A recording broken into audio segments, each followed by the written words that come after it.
Hello, and greetings, lovely person.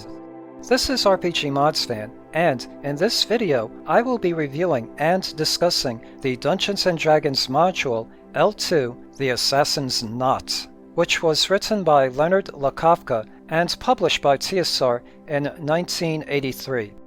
This module was meant for player characters between the levels of 2 to 5. This module was written for AD&D 1st edition rules. Since this module is meant to be a murder mystery, the Dungeon Master should only allow checks and perception rolls only when the players get stuck. Otherwise, I do not think the DM will have too much trouble converting it to 5th edition rules. Because of being a murder mystery, the module's emphasis is on role-playing. Those who want a more combat-focused adventure probably will not enjoy this module. The Assassin's Knot module is meant as a sequel to the L1 The Secret of Bone Hill module. I have already done a review of the L1 module and it is posted on my channel. I would especially recommend Dungeon Masters to view it first before this video, since I present a few suggestions on how to more closely link the two modules together, which, in my opinion, is the way the modules were meant to be run. The Assassin's Knot module assumes the player characters have gained a positive reputation during their adventures in the previous L1 module. Baron Grellis, the Baron of Restenford, has been found murdered. Attempts to raise dead, divination, and speak with dead have failed. Later the same day, Peltar, the sorcerer of Restenford, hires the player characters to quietly and secretly investigate the Baron's murder, find out who is or are responsible, and, if possible, bring them to justice. All clues point to Garrotten, a small town 18 miles or 29 kilometers southwest of Restenford. As FYI, Len Lakofka pronounces it as Garrotten. I like to pronounce it as Garrotten, so I will use that from now on. 3 clues have been found inside the Baron's room, which was locked and barred from the inside. The 3 clues were a red leather button, a small red ruby, and a golden lute string. Warning: minor spoilers ahead for the L2 module. In my opinion, just giving the player characters these 3 clues without further context will needlessly drag out the adventure. So, I will now briefly discuss the 3 primary suspects based on these clues. Each suspect is a prominent and respected member of Garrotten.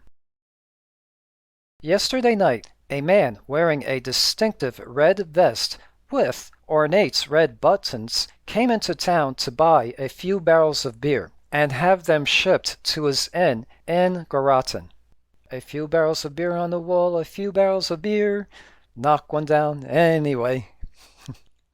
Abraham, the innkeeper at Garrotten, is known to wear a distinctive red vest. Also yesterday night, an old man wearing clerical blue robes ate at the Restenford Inn. The old man displayed a golden symbol of a small whale. The eyes of the whale were of red rubies. Harper is the high priest of Osprim, and his church is located in Garrotten. Last night, at a local tavern, a man appeared carrying a lute with golden strings. He had a few drinks, played the lute for the people in the tavern, and then left. The bard Balmaro owns a theater in Garrotten. He is known to possess a lute with golden strings. Displayed is a proposed player's map of Garrotten. At area number 2 is Abraham's Inn. At area number 3 is the Church of Osprim. At area number 4 is the theater of the Mystic Celebration. At area number 1 is the castle of Garrotten, where the mayor, Lady Arness, resides. I will now be discussing the module itself, and this video will contain spoilers. Unless you are a Dungeon Master who will be running this module for their players, or are a player who already played through this module and are watching this video for nostalgia purposes, I would suggest not to watch the rest of this video. All 3 suspects are innocent. Your savvy player characters probably already suspect this. The problem with the module is, why would you, as the assassin, frame 3 people at the same time, all who live in the same town you operate out of? Why would you draw attention to the town where you are? So, a suspension of disbelief will be required to run this module. Displayed are the combined wilderness maps of the L1 and L2 modules. Displayed is the wilderness map of the L2 module by itself. The module's adventure takes place in and around the village of Garrotten. Outside of this area, not much is written in the module about it. Displayed are the color maps of Garrotten and its immediate environs. The module also provides details of many of the village's buildings, some brief, some more in-depth. However, since this module is more role-playing heavy, I think it would make more sense to discuss the module's cast of characters instead of its maps, areas, buildings, and rooms. Paltar wants to continue his research in peace. However, the death of the Baron threatens the stability of the whole region. Hence, his motivation to hire the player characters to secretly investigate the Baron's murder. So, who killed the Baron?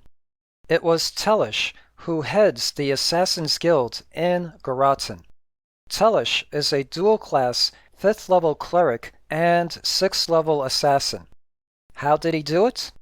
First, he disguised himself 3 times, each time as one of the suspects, and entered Restenford 1 hour apart on Sunday night. He accomplished the murder by using his cloak of etherealness and his climb walls and pick locks abilities. So, what picture should I use to portray this murderer? Wait a minute, I know exactly which picture to use to portray this evil murderer, this scum, this piece of shit. For his cover, Tellish poses as a clerical advisor to Mayor Arness. The Assassin's Guild was hired by Qualton, who heads the Church of Falcon in Restenford. Qualton suffers from schizophrenia. His schizophrenic side is a megalomaniac, and this side of him wants to become the Baron of Restenford. His plan is to have the Baron and the Baroness murdered, then marry the Baronet, Andrella. If the Dungeon Master has a copy of the L1 module, then a final confrontation with Qualton can be arranged. Lady Arness is the mayor of Garrotten and is a 6th level magic user. By the way, oops! I made a mistake in my video on the L1 module. In it, I portrayed Mayor Arness as a blonde. The L2 module states that she is a brunette. She has incorporated Qualton's plan into her own power grab plan. Once the Baron and the Baroness are out of the way, she also wants the Baronet, Andrella, dead, so that her claim to be the new Baroness will be undisputed. She will have Tellish kill Andrella and Qualton. Qualton's murder is for tying up loose ends. As a dungeon master, I would have Arness very angry at Tellish. She is angry at Tellish for leaving clues that lead back to Garrotten, which is the last thing she wants in her power grab schemes. Displayed is the module's chronology of events, starting with the Baron's death, followed next week with the Baroness's untimely demise, and the week after with the deaths of the Baronet and the Abbot. This sequence of events is highly dependent on how quickly the player characters are able to solve the murder mystery. Abraham, the innkeeper, is described as honest and hard-working. He is interested in his inn, his friends, the town's prosperity, and lastly, the rumored Assassin's Guild.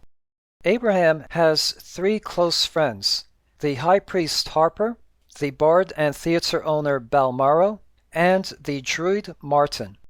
If the player characters gain Abraham's confidence, he will tell them that these people can be trusted. Abraham knows money is flowing into the town from unknown sources. He suspects 2 of his inn residents, Fillmore and Oscar, of being assassins. He knows his barkeeper, Glammy, is a spy for the mayor. Thus, he will always appear to support the mayor openly when Glammy is present. However, he does not know that the mayor is part of the Assassin's Guild. The barkeeper Glammy is a 3rd-level mage. He was an adventurer before getting maimed. His teacher is the mayor herself. For her, Glammy keeps the mayor informed about new people in town. He is clever and will try to trick a party into telling him their business without revealing that he is really a spy for the mayor. He does not know that the mayor is part of the Assassin's Guild, nor that 3 assassins are staying in the inn. Residing at the inn is Fillmore. He is a 3rd-level assassin, and his cover profession is a hunter and dog trainer, though he will refuse offers of employment as such. Also residing at the inn is a midget named Oscar, who is also a 3rd-level assassin. His cover is working at the castle doing odd jobs. Within town, Gilmy, a dwarven weaponsmith, is a spy for Oscar. Both Oscar and Fillmore report to Captain Basmar, but do not openly associate with him. Both do not know who is the head of the Assassin's Guild, nor that the mayor is associated with it. Both do not know who in the Assassin's Guild killed the Baron. Both might try to rob someone staying alone in the inn, even though this is against the guild's rules. Captain Basmar is not really a captain. He does not even own a boat. He is a 4th-level assassin, and his cover is that of a smuggler. He reports to Sangster, who resides at the castle. Frustratingly for the players, Basmar does not know many things. Does not know Tellish is the head of the Assassin's Guild, nor that the mayor is associated with it. Does not know who in the guild murdered the Baron, and does not know that Glammy is the mayor's spy in the inn. If the player characters ask too many questions, Basmar will arrange for one of them to be assassinated. Alternatively, the assassins could import some ruffians from another area to ambush the party during their investigations. The 4th and last resident at the inn is Wilfong, a 3rd-level thief and a professional gambler. He is not a member of the guild, but suspects the other 3 residents are. Wilfong wears a medallion of ESP, hence loves playing poker and other card games. Because of people constantly losing card games to him, eventually no one will want to play cards with him anymore. Hence, I view Wilfong as a grifter, never staying in one place too long. As a dungeon master in the L1 module, I would have Wilfong first encountered at Restenford, where he is staying at before moving on to Garrotten. Relis is the inn's barmaid and cook. She is very attractive and is a bit of a flirt. The module states that she has no knowledge of the Assassin's Guild. Though young, I still find that hard to believe. James and Balmar are serving boys at the inn. Their duties include cleaning and waiting on tables. Both do not have any knowledge of the Assassin's Guild. Falpier is the stable boy at the inn. He tends to get into trouble. He was duped by the gnome assassin Rogan, who resides at the castle, into stealing one of the buttons from Abraham's vest. If Abraham gets arrested by the mayor for the Baron's murder, Falpier will divulge this information to the player characters and beg them to free Abraham. Also, Falpier is a loose end for the assassin Rogan. Hence, Falpier is in danger of being silenced. Lakofka uses Greyhawk's Sul pantheon of deities for his Lender Isles campaign setting. In Restenford, there is a church of Falcon, where Qualton is the head of. Falcon is the deity of air, wind, clouds, birds, and archery. His symbol is a winged human silhouette. In Garrotten, there is a church dedicated to Osprey. She is the goddess of sea voyages, ships, and sailors. Her symbol is of 3 barracuda, or of a whale, or of dolphins. Although he does not have a dedicated church in Garrotten, there are many followers of Zerbo in the village. Zerbo is the deity of the sea, sailing, money, and business. His symbol is of a dragon turtle. Most of the castle's occupants are followers of Cord, the deity of war, athletics, sports, brawling, strength, and courage. His symbol is an 8-pointed star composed of spears and maces. Cyril is the deity of lies, deceit, treachery, and false promises. Her symbol is of a forked tongue. She does not have any followers in Restenford or Garrotten. However, I believe Lakofka meant to have an agent of Cyril be the arch-villain and the final boss of the L series. There are others in the Sul pantheon, but they do not make an appearance in the L1 or L2 modules.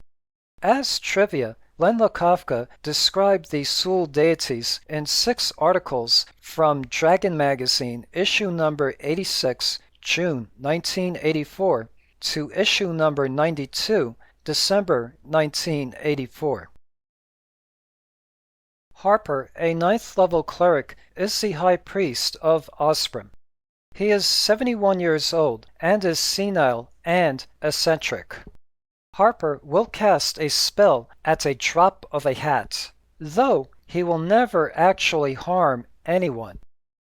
Harmon, a 6th level cleric, is the canon of the church. He is the one who is really in charge of the church. His concern for the welfare of the church and its staff may make him seem cold and bureaucratic to outsiders. He will never admit anyone to see the high priest, and will say that Harper is either too busy, in prayer, performing a ceremony, or resting. Basil, a 4th level cleric, is the curate at the church. Along with administration duties, Basil also spends much of his time looking out for Harper and apologizing for Harmon's brusque manner. Lothar is the groundskeeper at the church. He is actually a 6th level assassin and poses as a fighter who has been maimed and crippled in wars and seeks now only a more quiet life. He was hired on at the church some 15 months ago as a handyman and groundskeeper. Only Arnes and Tellish know that Lothar is in the guild. He is the one who stole the High Priest's holy symbol for Tellish and may engineer additional problems for the party. The Theater of the Mystic Celebration is owned by Balmaro, who is a multi-class character. He is a 7th level fighter / 5th level thief / 5th level bard. He is loyal to his staff and vice versa. His chief friends are the druid Martin and the innkeeper Abraham. Balmaro has a pet blink dog named Winky. Balmaro is very popular with the people of the town. He provides with the inn one of the few entertainments in the small village. Balmaro wants to get rid of the assassins in Garrotten and has been trying to uncover the Assassins' Guild. He does not want Garrotten to retain its reputation as a village of assassins. He knows that Fillmore and Oscar at the inn are assassins, but he has not been able to break the hierarchy of the guild and determine who the leader is. Unfortunately, he does not realize that he has attracted the guild's attention. If asked whether any of his lute strings were recently replaced or removed, Balmaro will recall that Wilbur, a stagehand, accidentally broke one about a week ago. All of the theater's troupe do not have knowledge of the Assassin's Guild.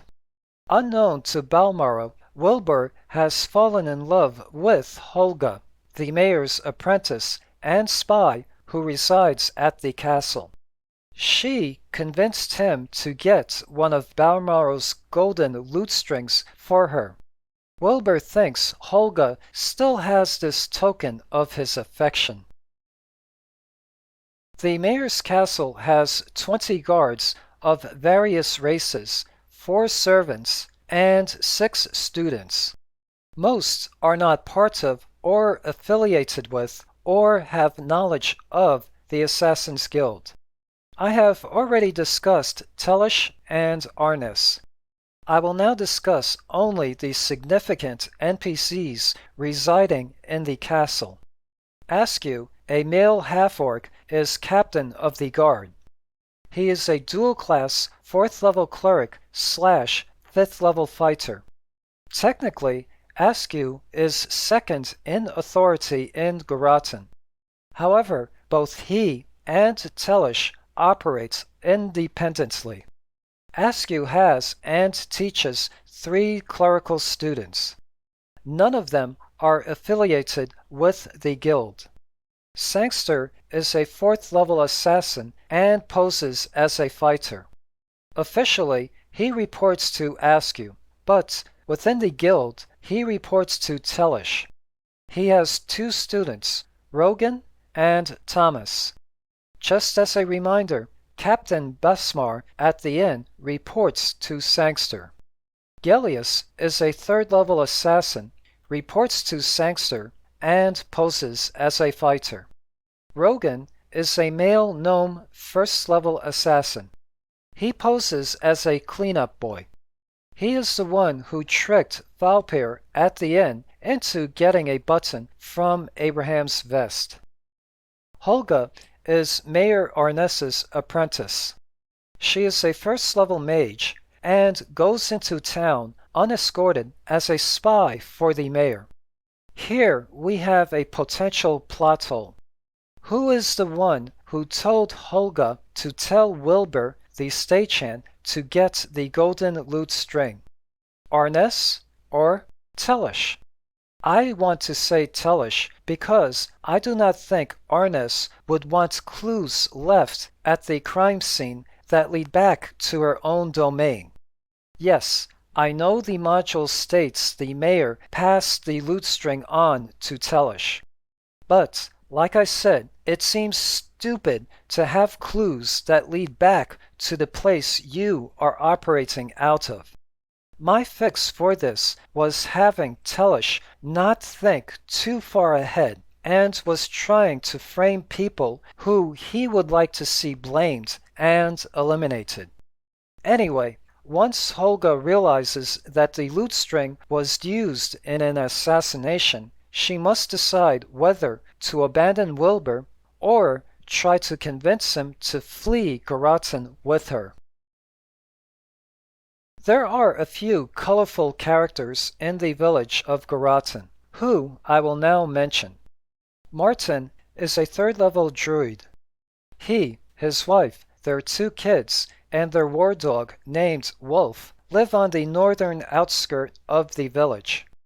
He and Balmaro are especially interested in getting rid of the Assassin's Guild. However, the module does not explain what knowledge and information he has of the guild. Hence, such data is at the Dungeon Master's discretion. Settled down in Garrotten is an adventuring party, which I think adds flavor to the module. It is not common knowledge that they were an adventuring party, and this remains their secret. They do not know any useful information about the Assassin's Guild. If any member of their party is harmed or killed, the rest of the party will seek justice against the characters responsible. Their leader is a 5th-level fighter named Lydia. She and her husband, Galmark, operate a general store together in the village. Bess, a 1st-level cleric of Zerbo, was also part of Lydia's adventuring party. To me, 1st level seems too low for an experienced adventuring party. I would make her at least 3rd level. She lives with her husband, who is a fisherman. Captain Cunex is another member of Lydia's party. Cunex, a 3rd-level cleric, is captain of the local fishing squad. On Friday nights, Bess and Captain Cunex hold services to Zerbo at the Church of Osprim. The paranoid member of Lydia's adventuring party is Olata. Sigh. Really? That name must be an innuendo. Olata what? Or should I say, a whole lot of what? Wanna Olata love? Wanna Olata love? Anyway, Olata is a 4th-level illusionist and is Garrotten's jeweler and money changer. And the last member of Lydia's party is a 4th-level thief named Priska. He masquerades as the town's beggar and fool. He lives in an abandoned building and during the day loiters outside of the inn. Unlike the rest of Lydia's party, Priska is aware of the Assassin's Guild. I would suggest that the DM use Priska as a potential source of information when the player character's investigation gets stuck. The dwarf Gimme is a 4th-level fighter and is a weaponsmith. He is also an active spy for the guild. The midget assassin Oscar at the inn is his contact. Nearly at the other end of the town is the armorer. To me, it makes more sense to have the blacksmith, the armorer, and the weaponsmith shops located near each other. Anyway, the armorer is a half-orc named Crack, who is a 5th-level fighter. He has a sentient longsword that can overcome Crack's mind. The sentient longsword's purpose is to slay lawful good beings. The alchemist Hestal is a 1st-level assassin. He can create potions as a 7th-level mage. Relba is his wife. Both are withdrawn and unfriendly people. Both deny knowledge of poisons and of the Assassin's Guild. In summary, displayed is the Guild's roster. 2 things to notice. 1. The alchemist Hestal is not part of the Guild. And 2. The roster shows that Captain Busmar knows Tellish is the head of the Assassin's Guild. Yet, the text description of Busmar says otherwise. Hence, an inconsistency in the module. The module offers a sample of events that may hinder or help the player character's investigation based on what they do. The most significant of these events is the arrest of Abraham. If Lady Orness learns of the player character's investigation, she will demand their presence at the castle. She will forbid the characters to continue, saying that she can keep order in her own town. The next day, Abraham will be arrested and convicted of the Baron's murder. At this point, the inn stable boy, Falpir, will give his clue to the party, which is that he stole the vest button for Rogan. Unless rescued, Abraham will be executed the next morning. After the execution, the mayor will tell the party that the innkeeper was hired by the sorcerer Peltar. Another possible event is the party nearly catching Wolfong in the act of robbing their rooms at the inn. Roll credits. Displayed are the credits found within the module itself. I ran the L1 and L2 modules when I was still new to D&D. I admit I did a horrible job. First off, my players were of higher levels than what the module was meant for. So, I should have adjusted accordingly. I have made other mistakes as well, so I want to apologize and say sorry to my players for botching these modules for them. Anyway, for its time, the L2 module was unusual. It relies heavily on the player's investigative skills. It is an excellent free-form adventure that progresses based on the player character's actions. However, it is not meant for players who enjoy dungeon crawls and combats. Thank you for watching. Hope this video has been informative and entertaining. I have also created a playlist of classic D&D modules composed of videos from various YouTube channels. I noticed some gaps in it, hence the reason for reviewing this module, which is to fill in one of those gaps. Please subscribe, like, share, and comment. I do like feedback. Till next time, this is RPGmodsFan saying cheers, have a good day, and goodbye.